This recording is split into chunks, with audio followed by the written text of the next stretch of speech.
TRE-4 जो शिक्षा विभाग के टीचरों की बहाली है, इसमें प्राथमिकता होगी।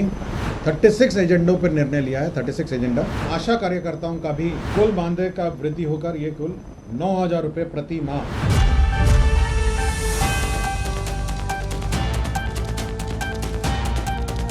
नमस्कार, मैं सुरभि मानसी और आपने देखना शुरू कर दिया है एकदम कड़क। तो बिहार में आज नीतीश कैबिनेट की बैठक में हुई अहम फैसले, जहां पर 36 प्रस्तावों को मोहर लगाई गई। जी हां, इस बार औरंगाबाद के अनुसूचित जाति और जनजातियों के लिए डॉक्टर भीमराव अंबेडकर आवासीय विद्यालय बनेगा। और क्या क्या इस पूरे कैबिनेट बैठक में जानकारी मिली है और किन प्रस्तावों को मंजूरी मिली है, आइए जानते हैं।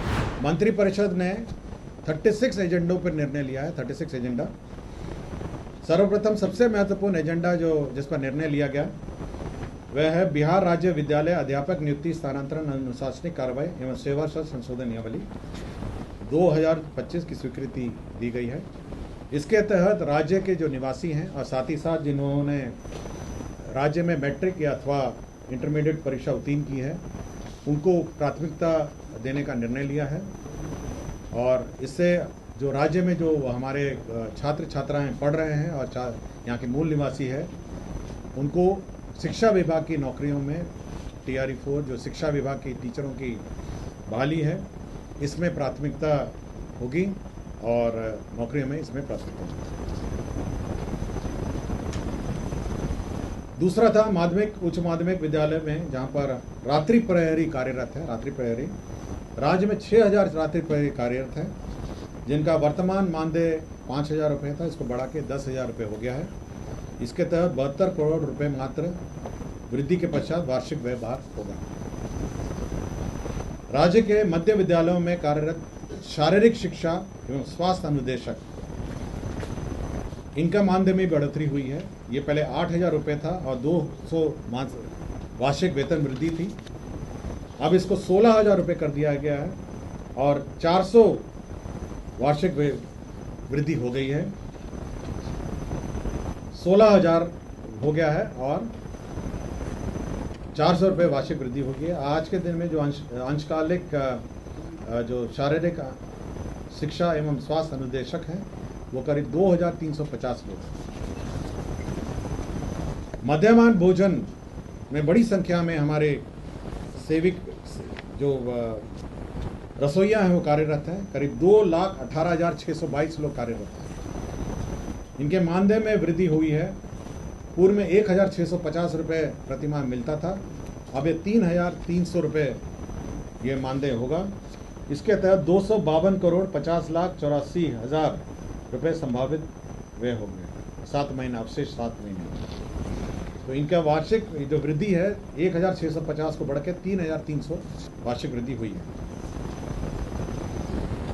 स्वास्थ्य विभाग में आशा कार्यकर्ताओं का भी मानदेय वृद्धि हुआ है। इसमें पहले पूर्व में पारितोषिक रूप में 1,000 रुपये प्रतिमाह दिया जाता था, जिसको बढ़ा के 2,000 हो गया है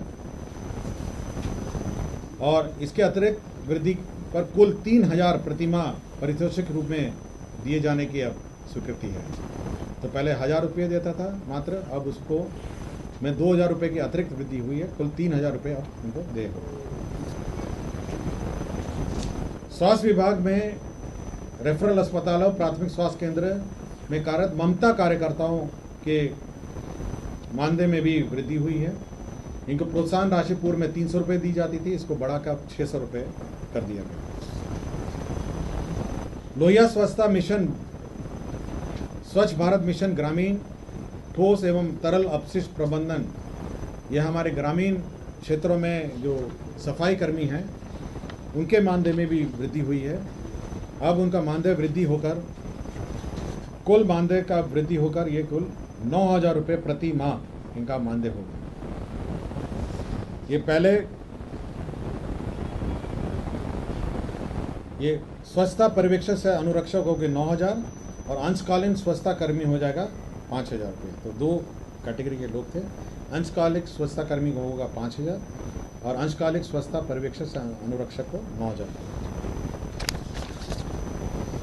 मुख्यमंत्री डिजिटल लाइब्रेरी योजना की स्वीकृति हुई है इसके तहत सभी विधानसभा क्षेत्रों में एक एक डिजिटल लाइब्रेरी कार्यरत रहेगा। इसके अंतर्गत 94,50,47,000 रुपये इसमें व्यय होंगे।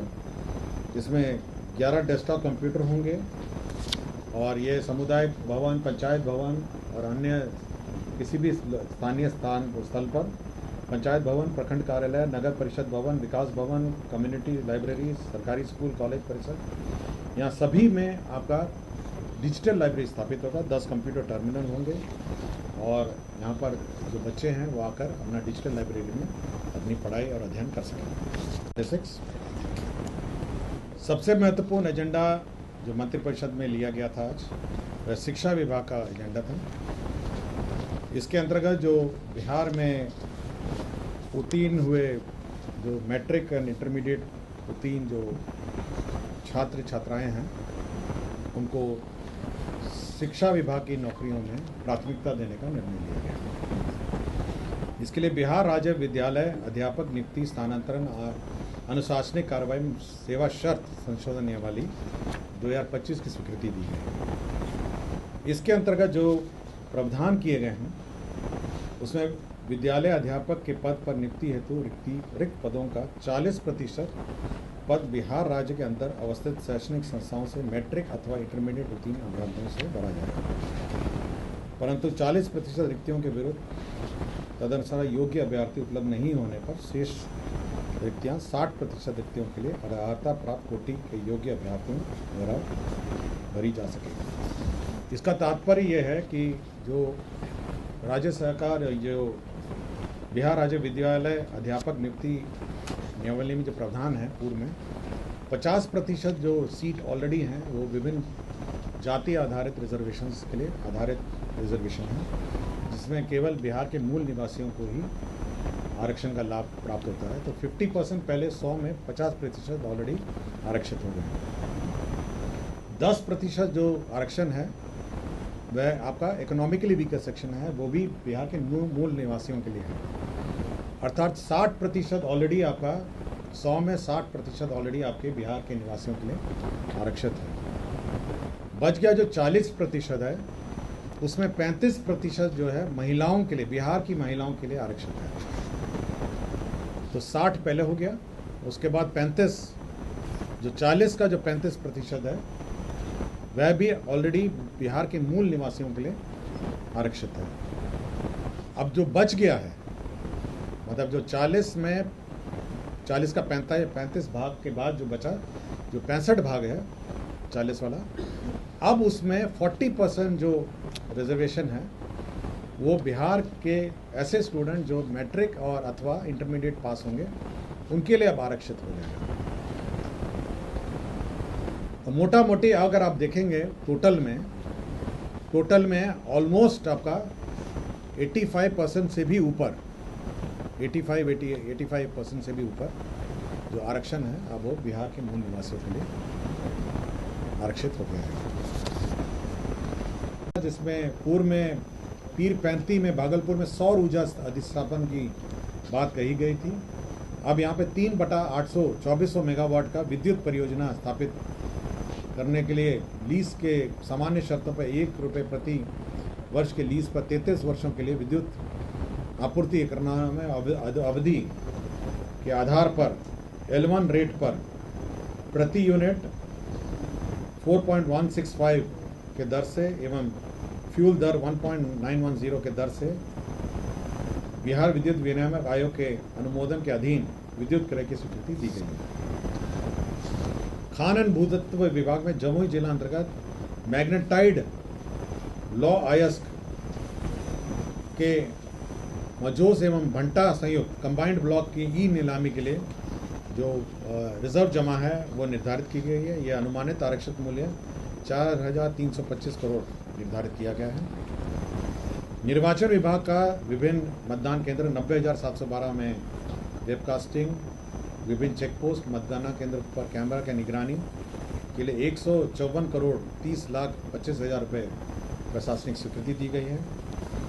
बिल्डिंग बाईलॉज में विभिन्न उपविधि में आंशिक संशोधन किए गए हैं, जिसमें इंडियन ऑयल कॉरपोरेशन जो पेट्रोल पंप के लिए गाइडलाइन के अनुसार संशोधन किए गए हैं और नेशनल बिल्डिंग कोड के अनुसार भी संशोधन किए गए हैं। बिहार शहरी आयोजना स्कीम नियमावली 2025 इसकी स्वीकृति दी गई है। इसके अंतर्गत जो टाउनशिप निर्माण का रास्ता साफ हो गया है। इसमें विभिन्न क्षेत्रों में टाउनशिप का निर्माण होगा। उसमें कितना परसेंटेज इंफ्रास्ट्रक्चर में होगा, पार्क में कितना होगा, कॉमन एम्यूनिटीज़ में क्या होगा और रिजर्वेशन ऑफ लैंड क्या होगा, इसका निर्धारण किया गया है। अब जो नए सिटीज़ और छोटे टाउनशिप हैं, अब ये बिहार शहरी आयोजना स्कीम नियमावली 2025 के आलोक में की जाएंगी।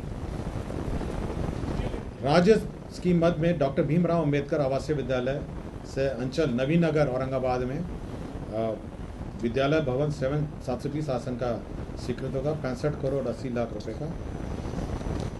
परिवहन विभाग का ही बिहार परिवहन क्षेत्र अशुलिपिक संवर्ग भर्ती प्रोन्नति सेवा निवली स्वीकृत हुआ।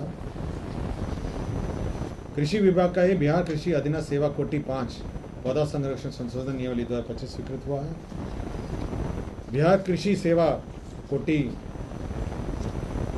1 शैया अंतर्गत समूह क और ख के पूर्व स्वीकृत पदों का आवश्यकता सम परिवर्तन और सृजन की स्वीकृति दी गई है। मद्य निषेध विभाग में भी योजनाओं की स्वीकृति दी गई। जो मद्य निषेध उत्पाद अधिनियम के अंतर्गत मामलों में त्वरित निष्पादन के लिए सहरसा न्याय मंडल और नालंदा न्याय मंडल में एक अतिरिक्त जिला एवं अपर सत्र न्यायाधीश की स्वीकृति दी गई है। डीबीटी का कहाँ है? खाद्य एवं उपभोक्ता संरक्षण विभाग में जो पीडीएस दुकानें हैं, उसमें छुट्टियां जो पूर्व में थी उसमें संशोधन किया गया है और छुट्टियों में जो लिस्ट है, नई लिस्ट जारी की गई है। इसके तहत अब वो क्लोज्ड ऑन एवरी मंडे, हर सोमवार को बंद होगा। 26 जनवरी, 15 अगस्त, 2 अक्टूबर, होली, छठ पूजा, दुर्गा पूजा, नवमी, दशमी और ईद में यह अब पीडीएस दुकानें बंद रहेंगी। अंतर्राज्यीय मार्गों पर लोक निजी भागीदारी पीपीपी मोड में बस संचालन का ये निर्णय लिया गया है और इसमें सभी बस जो हमारे प्रवासी हमारे भाई बंधु हैं उनको इंटर स्टेट बस का संचालन करने का निर्णय लिया है। इसके तहत जो पीक साइड रूट्स हैं उसमें 150 प्रति सीट एवं ऑक्स पीक साइड में 300 प्रति सीट प्रोत्साहन राशि दी जाएगी। 5 वर्षों को यह दी जाएगी और 36 करोड़ 35 लाख रुपए इसमें व्यय होंगे। सो पीपीपी मोड में इंटरस्टेट बस के लिए यह योजना है। 150 रुपीज़ पीक साइड के लिए प्रोत्साहन है और 300 रुपये ऑफ पीक साइड के लिए प्रोत्साहन है। विभाग में विभिन्न जो डीबीटी योजनाएं हैं उसमें जो रेफरेंस डेट है, आपका स्कॉलरशिप है, यूनिफॉर्म है, आपके साइकिल योजना है, पोशाक योजना है, सभी में जो रेफरेंस डेट है वो सितंबर से घटा के अब 1 अप्रैल से 31 जुलाई तक का रेफरेंस डेट है। पहले 1 अप्रैल से 30 दिसंबर तक 75% अटेंडेंस होना था, उन्हीं को देय था। अब 1 अप्रैल से 31 जुलाई तक का जो डेट है उसमें 75% अगर अटेंडेंस होगा तो देय होगा।